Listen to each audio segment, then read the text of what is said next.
That's how you feel. That's how you feel. We waited all week for the draft, all off season, all the week for the draft. Then have to wait an extra day, and then not only that, have to wait an extra round. And this is what you pull. This is what you bring to the table. What's up, YouTube? Your boy back once again with another sport topic, and today we're gonna talk some football. Houston Texans football.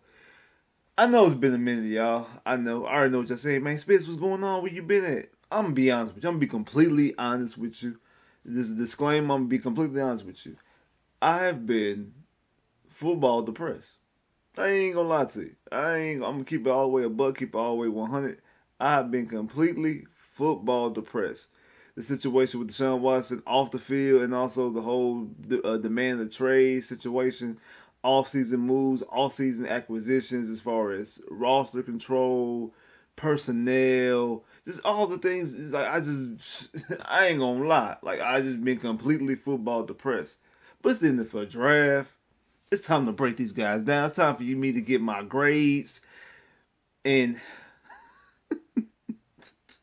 you can't write this, man. The Texans' first pick in the draft was the third round, the 67th pick of the draft, and they take quarterback Davis Mills out of Stanford.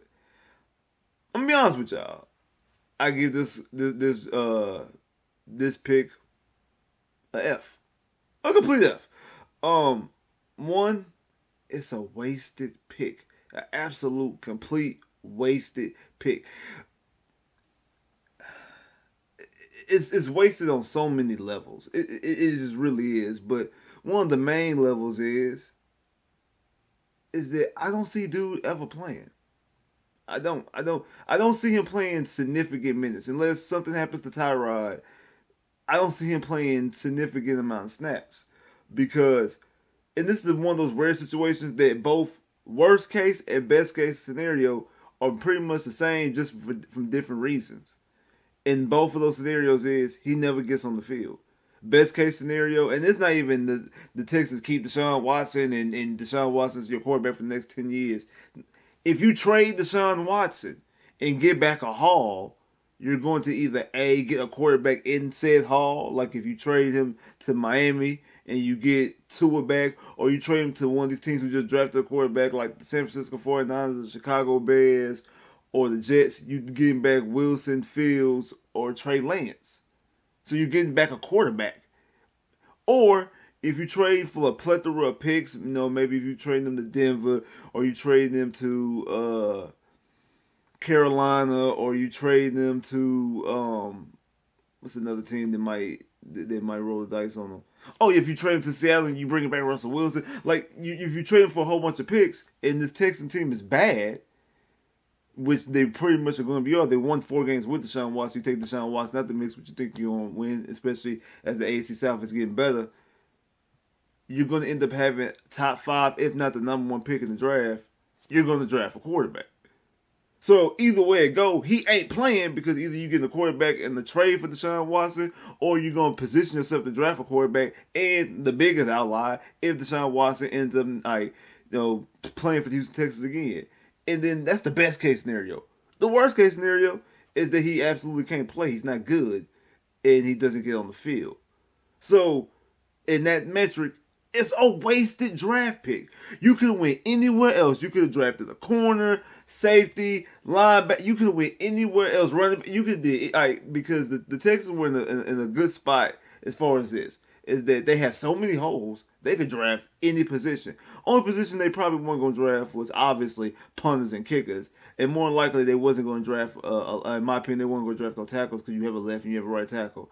I thought that running back would be a stretch, but who knows if like a talented running back with a fall to the third, like a guy who you would expect him to fall there, you could have took him. But I see why they weren't going to draft him because you just brought in Philip Lindsay, even though he's only in for 1 year. You brought in Mark Ingram, even though he's older, only in for 1 year. You restructured David Johnson contract for some odd reason.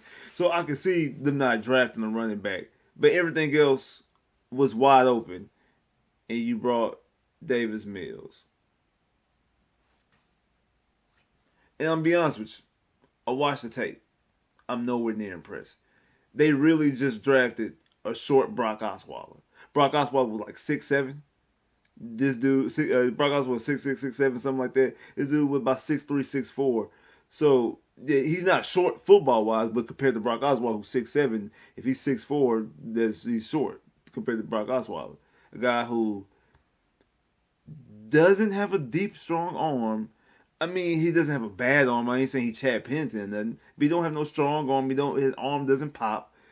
He's not just insanely accurate and efficient. He's not mobile. They say, oh, he's deceptively fast. If you gotta use the word deception in athletic and speed, you are no longer athletic or fast if you have to use the word deception in that sentence. Disclaimer. And he just doesn't look impressive.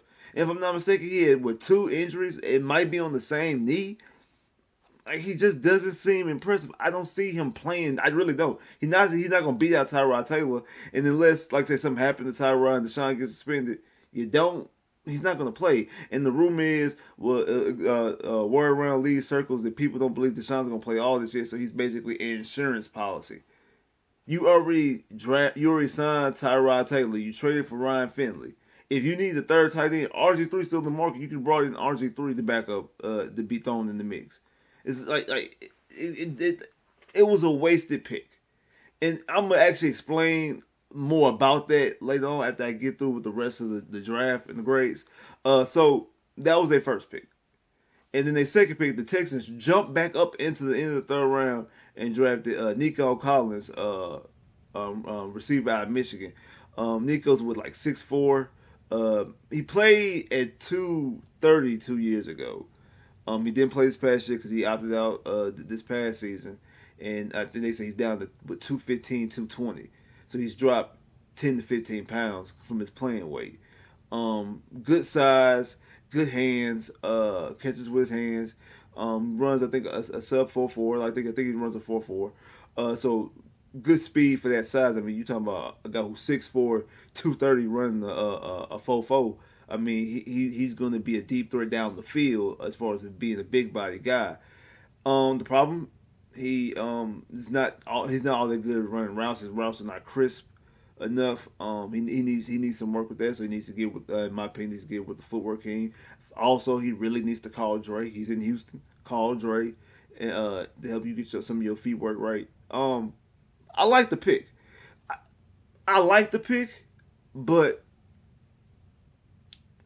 I'm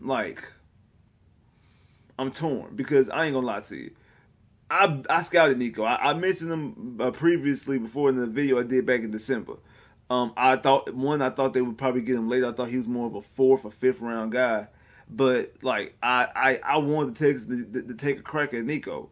But in my mind, my brain, in this scenario, I was thinking, you're going to have Fuller, because you're going to re-sign Fuller, or at least franchise tag. You're going to have Fuller on one side, have Brandon Cooks on the other, have work Nico in, not in the slot, but just work Nico in as the third receiver, and Deshaun Watson be pulling the trigger. You have Brandon Cooks, Fuller's in Miami, and Deshaun got the big question mark. Either he ain't going to play, or either he getting suspended, or he getting traded. I think Nico's thrown in a bad situation. I give this grade, even though I like the pick a lot, I give Nico a B. I give them a B plus for Nico, and the reason why is because they had to trade up. If they would have got Nico in the later round, I would have gave him an A. But I give the Nico pick a B plus because you have to give up assets, and that's not really Texans' fault. I mean, they probably seen guys falling off the board, and they're like, okay, we need to go ahead and jump up and get them, which I think might bode well in future drafts with Nick Caserio, as far as like if a guy that he wants, he's not afraid to jump up and go get him, because he did it twice in this draft. So he's not, even though they were in later rounds, he's not afraid to jump up and go get a guy instead of just because. At least with Brian Gaines felt like he was sitting more on his hands. Rick Smith jumped up when he needed to, jumped up to get Deshaun Watson. But Brian Gaines in the 2 drafts that I seen him in, it was more so like he was like sitting on his hands and trying to let people fall to him, playing a little bit trying to be a little bit too calculated in some sense. I think that kind of was somewhat his downfall and the reason why he fell out with Bill O'Brien, because I think his plan was too of a long-term plan. That's a conversation for another video. But so the willingness to trade up is a good sign. I just think that Nico could have been there in the fourth round, but I can see them not wanting to roll the dice. But I still, in essence, give him a B plus for that pick. I like Nico a lot. I just don't like the situation that he's in. Like I said, he does need to work on his route running, but he's a big body guy, and I think he definitely can play well. I think at the very least, like early on this season, he could be a guy who possibly get like low catches and low yards, like maybe like 200 to 250 to 300 yards, maybe like 20 some receptions, like not really productive in that, but getting a lot of touchdowns. I can see him getting like 5 touchdowns because he could be a big red zone target, kind of like a tight end. And I think he could possibly emerge. I don't know if it's just because he played in Michigan, but when I scouted him and I watched him, he reminded me a lot of Braylon Edwards when Braylon Edwards was in Michigan. He just looked like him to me. I think I know a lot of that got to do with the size and probably that he played at Michigan, but I do think that I think that he could be a good player. Could he transition to become a future number one? He has the body type. He does. Like he has the build to be a number one receiver. I don't know because he don't have nobody pulling the trigger. My catchphrase all weekend during during the draft was, "It doesn't matter because you don't have a quarterback," and that's kind of how I feel about this pick, and also the next pick. The Texans didn't have a pick in the fourth round, so in the fifth round, they drafted Ben. They took Brevin Jordan, a tight end out of Miami. Actually like this pick. I actually give this pick a A. I give this pick right here an A. The reason why he led college football in yards, catches, yards after catch, catches, and yards per catch or total yards for tight ends. No, not total yards. It was yards after catch, catches, and average like yards per catch. He led all college football and tight ends in that category. He also was the number one tight end in his graduating class, like in his recruiting class. And the tight end was in that class was Kyler Pitts, the one that was fourth pick of the draft this year. Now again, he probably went to Florida and grew a little bit more. But I actually like this pick. I think Brevin Jordan is a good solid tight end. He looks like he's very athletic. He's not going to be a blocker. And as soon as I watched him on tape, like I seen like 2 plays, I'm like, he's not going to be a blocker at all. And then as I'm watching more, I'm like, yeah, he's not. And like it was 2 highlight plays I seen. I'm like, he can't. I just could tell off the jump, like he's not a blocking tight end at all. And then after watching more of his tape, I'm like, okay, yeah, he definitely did not see like him actually being lagging and blocking. But he's a guy that once he gets the ball in his hands, he makes moves. He could be a very dangerous guy. And I'm sitting here, it's kind of frustrating watching this tape because watching his tape and watching Nico's tape, I'm like, damn. Brandon Cooks should have kept Fuller. And you put this dude on the opposite side of Jordan Akins and then add Nico with Deshaun pulling the trigger. It just makes you so mad and frustrated about the whole situation with Deshaun. I know we keep harping back on that, but that's part of the reason why, like I told you earlier, I'm football depressed. Because even the good draft picks, I'm like, damn. You don't have a quarterback, and I think that he could be a good solid tight end. I think he could be I think he could be a solid tight end. I'm not saying he might not be like all pro type guy, but yeah, he might be able to sling in some couple Pro Bowls. Like another part of his problem is that he had a lot of injury concerns. He missed time every year, so that's concerning. And I think that's the reason why he slid. The blocking, and then also like him not missing it, him missing too much time. I think he missed 4 games this past season, but he's very dynamic. It kind of reminds me a little bit of Jordan Akins. But one thing we talked about when Jordan Akins got drafted, we didn't like. We didn't like Jordan Akins' age. Because I think Jordan Akins was 28 when he got drafted. It's been, 3 years? So Jordan Akins is, 21 now? I mean, not 21, 31 now, if not. So he's... Jordan Akins is kind of old, like as far as football is, because Jordan Akins played baseball. So I think that... this is a good move. I said I like the pick. I said I give it an A. I think it's a solid pick. I just like I said, you don't have a quarterback, so it's kind of frustrating because you don't really you don't know if he's going to reach the potential that he should be able to reach because of the situation with Deshaun Watson and the big question mark. What you gonna do with QB? Is Tyrod Taylor a viable option? Is David Mims going to get in? Is where you gonna draft somebody in the future to get these guys targets up? Cause I think these guys are gonna be able to play. I really think out of all the guys that got drafted, these two, Nico and Jordan, are going to see the most time. I think Nico's going to see the most time of them all. And I think that Jordan is, even though the tight end room is loaded. I mean, you just trade for Israel. You know, like I said, you got Jordan Akins, you got Kylie Warren, you got Farrell Brown because you re-signed him. And I think Farrell Brown definitely going to be on the field because he's a more of a blocker. He's more physical. But it's going to be kind of hard to get in. But this is Nick Caserio's first draft. I can definitely see this guy getting on the field just because this is Nick Caserio's first draft. Uh, I just think that he's going to be able to get a lot of playing time. And I think he's going to be able to be productive. I do. I think he's going to be productive. Don't know how productive he's going to be because we don't know who's pulling him the trigger. But I do think that he's a guy who could be a playmaker as far as the tight end position, and I think that he's going to be able to do well. And I like the draft pick. So like I said, the Texans made another draft trade. Like I said, Nick Caserio not afraid to move up. He jumped back up into the fifth round and took Garrett Wallow. I'm sorry, Garrett Wallow, linebacker out of TCU. To be honest, I see special teams guy. I give this grade. I give it a C. Yeah, I give it a C. I think he's like I say a special teams type guy. Not really. I know people saying he could be the next Dylan Cole. I really don't see it. He might be able to get some snaps on defense. I don't know how many significant snaps. He looks a little bit quick when he comes off. But I really just see a special teams guy with him. I don't really see anybody significant. I could see a situation that he doesn't make the team, but because it's so little draft picks, but they did sign like 100 free agents this season, so who knows? Like this offseason is gonna be like this training camp and mini camp, if they have a mini camp and if they have training camp, it's gonna be very. I think it's gonna be very competitive as far as like job fighting because you sign so many free agents all to 1 year deals, so anybody can get cut at any type of time. Nobody's really got any guaranteed money. I think only like 3 guys got 2 year deals. Nobody got signed over 2 years. So I think that this guy's going to be a special team guy. I don't know how many snaps like I say he's going to get on defense, but I think he's going to more so see his way playing special teams.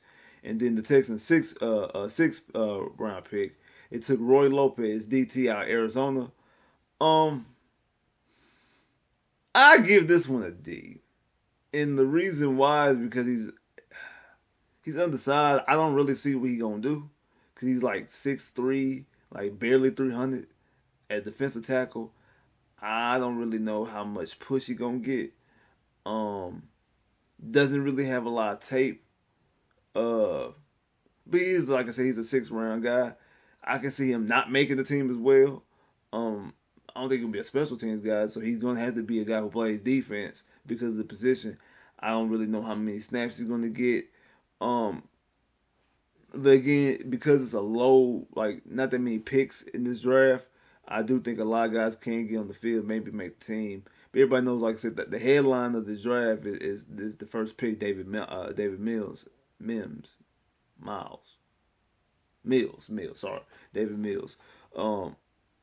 He's going to be like he's going to be and is the headline of this draft. And like I said, it all boils down to this. Like I said, none of this matters because you don't have a quarterback. And to be honest, I think Nick Caserio's acting like that. Nick Caserio, in my personal opinion, he doesn't care about 2021. He doesn't. He has no care about 2021. I believe that when his offseason moves, I don't think he cares. Like he just was signing guys just to be signing guys, and I think he signed. Like I said this before, he signed these guys to be placeholders. I think the only person he actually went out and signed with real intentions was Tyrod because he gave him an incentive-based deal as far as if you played so many amount of games, I'm pretty sure that's what the incentive is. You're going to make $12 million. Tyrod is slated to make the most money. If he gets all of the incentives, he'll get $12 million a year. That's more than anybody else that got signed. And then like 2 or 3 dudes got 2-year contracts. Everybody else got 1-year deals, all in single millions. So these guys are just places. Like I say, they signed like 100 free agents. If I'm not mistaken, I think he really signed like 50. So like it's no 35, I think, something like that.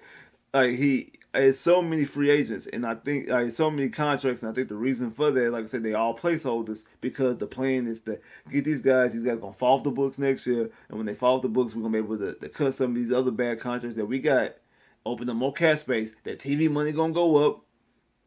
People should be able to be back in the stands this year. Stands should be full. Should go back up. So that cap is going to go all the way up, and they're going to be able to make bigger free agent moves. Then in the draft, same thing.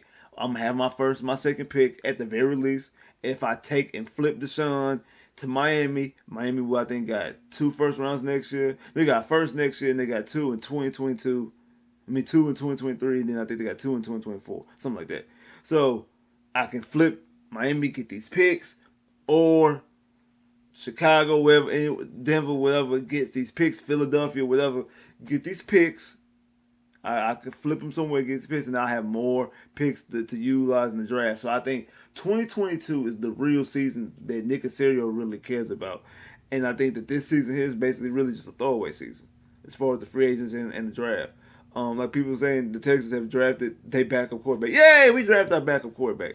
This would be a wasted pick no matter what your situation is. The only way that pick, in my opinion, wouldn't have been wasted if you had your first and your second pick, you took a DN, somebody on defense, took a corner, whatever, and then you like, oh, we're gonna just throw something and maybe just draft a quarterback, and who knows, maybe he plays, maybe he doesn't, maybe we have a Kirk Cousins / Garoppolo type situation, or other teams around the NFL see him in preseason here, see him in mop up duty here and there, and they want to trade for him, and we can get back a second. We draft them with a 3rd round pick. We can get a 2nd round pick, maybe even a late 1st round pick in the mix. Who knows? If it's something like that, even if it's something like that, try to have that much foresight is really unrealistic. So, like I said, I believe it's a wasted pick. I like the pick of Nico Collins. I like the pick of Braven Jordan. I think those are your 2 best picks. I give the Texans total draft a C-, and it's really off the strength of Nico Collins and Brevin Jordan. It's really off the strength of those 2. They're the guys who bring this up. And like I said, I would like to. Just the more I think about it, it doesn't matter because you don't have a quarterback, and it's just so frustrating. This whole Deshaun Watson situation is so frustrating. Like I said, that's the reason why I am football depressed. That's the reason why I've been doing no videos, because I've legitimately been football depressed and been like, damn, we really don't have a quarterback. We waited 17 years, don't have a quarterback. We gonna be like them teams, like I said, like Cleveland, Miami when you watch, not Miami, but Cleveland and Buffalo when you watch them this year, and it's like, oh, first playoff game since '95, first playoff win since '95, first playoff win since '92. That's gonna be the Texans. It's gonna be 2035. It's gonna be first playoff win since 2019. That is what the situation the Texans are gonna be in if they don't get their act together, and I can see it happening, and it's just a bad situation. Like I said, it's time for us to start scouting quarterbacks, y'all. Like it really is. It's time for us to start scouting quarterbacks. I don't think that David Miles, not Miles. What's his name? I keep forgetting the boy name. David. He's not going to see significant playing time, in my personal opinion. I think that Nico Collins is going to be a red zone target at the very least. I think Brevin Jordan is going to see a lot of snaps as well. I think Wallow is going to be a special teams guy. And Lopez, I really don't know about Lopez. I really don't know really what he's going to do. As far as I don't know what type of playing time. Lopez he'll probably get in, but I don't know exactly how much he'll play. But the person who's going to play the least is going to be the guy you drafted first. David's going to play the least. And like I say, best and worst case scenario, he never steps on the field at all. And that's weird because that's the best case scenario or the worst case scenario. Like, subscribe if you haven't, comment below if you haven't, click that bell, get more videos. I holla.